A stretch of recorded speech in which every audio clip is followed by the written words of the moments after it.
Hey guys, welcome back to my channel. This is DarkHaven, and today I'm going to be discussing how Microsoft and Phil Spencer have just come out right after their acquisition of Activision and Blizzard to say that their intent is not to pull gaming communities apart. Load of bullshit, we all know that's not true, alright? As you guys all know by now, unless you've been living under a fucking rock, we recently found out that Microsoft is going to acquire Activision and Blizzard for $68.7 billion. As long as there's no kind of litigation or lawsuit put in place by the Department of Justice or the FTC. The deal should go through by the fiscal year of 2023. Now, this has obviously given a lot of people out there concerns. Activision games have always been multi-platform, and there's a lot of people out there who play their games on countless of these platforms, whether it be on the Switch, or the PlayStation 4, or let's say you want to continue to play Call of Duty on your PS5, right? The list goes on and on. There are people out there that are concerned about, what happens now? If I don't go into the PC or the Xbox ecosystem, am I just going to be left out in the dust or unable to play these games in the future?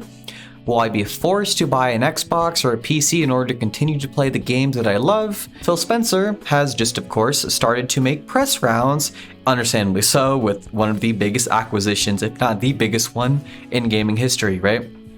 He basically talks about how since games from Activision have always been multi-platform, how will it affect people on different platforms minus Microsoft hardware and software going forward. It's a topic that was touched upon in the briefest of manners in Microsoft's original press release announcing a deal with the company, stated that Activision Blizzard games are enjoyed on a variety of platforms and that we continue to plan to support these communities moving forward. Okay guys, so basically what they're saying is that if you're playing Call of Duty Black Ops 4, for example, on your PlayStation 5 or PS4, right, you will be able to continue to do so, okay? I mean, they're not going to just take away all the games on, previous consoles that have been on there for years, right? I mean, who didn't think that this was going to be the case, right? So any older Activision game that you already own, they're not going to touch it, right? They'll continue to support it. But any new game coming out in the future after the acquisition is finalized, of course, right? You want to play Diablo 4, you want to play the new Call of Duty game, you want to play a new Crash Bandicoot game, whatever the case may be, right? You're going to have to cough up that money for an Xbox or a PC, guys. I'm sorry, it sucks, but that's just how it is. Spencer has now also repeated a slight variation of the sentiment in conversation with Bluebird, telling the publication, "I'll just say to the players out there who are playing Activision Blizzard games on Sony platforms that it is not our intent to pull communities away from that platform. And we remain committed to that." Now, you can tell this was carefully worded and it's basically just a bunch of PR, right? It's a load of crap, okay?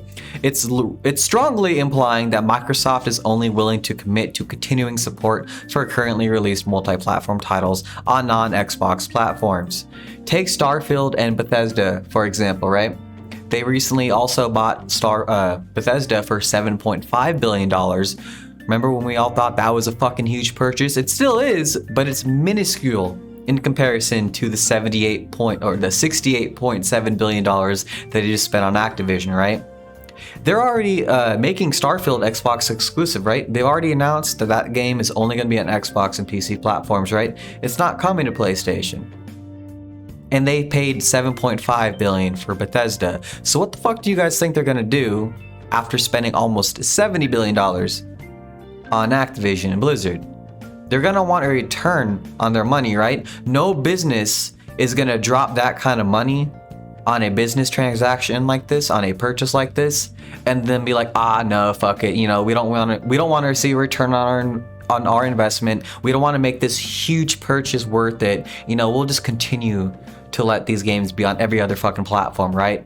No, they're going to do everything in their power to incentivize people to move or also add the Xbox to, their current lineup of systems, right? They're going to try to convince people to join the Xbox and PC ecosystem. So you're going to have to buy an Xbox or a PC because obviously they want their money back, They want this business venture to not be a flop, right? They got to make their money back somehow.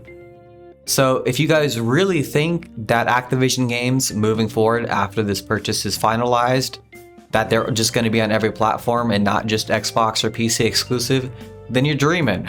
Sorry to tell you that, but you're dreaming. I mean, I personally don't really mind. I mean, I have both consoles and I have a PC, so regardless of if it is Xbox or PC exclusive, I can play it, right? I still personally prefer Sony and PlayStation. I've always liked their first party IPs more. And while I do love Halo and Gears of War and Forza and, you know, Starfield seems cool and whatever the case may be, right?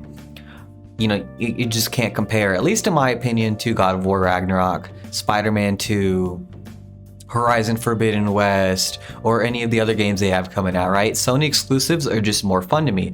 I like multiplayer as much as the next guy, but I prefer really good single player games with campaigns, you know, really good stories, right? I mean, multiplayer is fun, but I'm just so tired of just multiplayer only bullshit, right? And the majority of Xbox games are primarily multiplayer focused. There's nothing wrong with that, don't get me wrong, but I'm just not a big fan, right? But to all the people out there that don't have an Xbox or a gaming PC and don't have the money to get one, and, you know, don't know why anyone would still like Call of Duty, that series has gone to complete shit. And it has been shit for years now. It's fucking trash. I don't know why anyone still likes that. So, you know, it not being on PlayStation, even if I didn't have an Xbox or a PC, wouldn't bother me in the slightest, right? Fuck Call of Duty. I could give 0 fucks if PlayStation doesn't get Call of Duty anymore. Okay, I could give 0 fucks if I can't play Diablo on my PlayStation. I can just play this shit on my PC, right? And I mean, out of all the games that Activision has, Diablo is the only franchise that I still give a fuck about, right?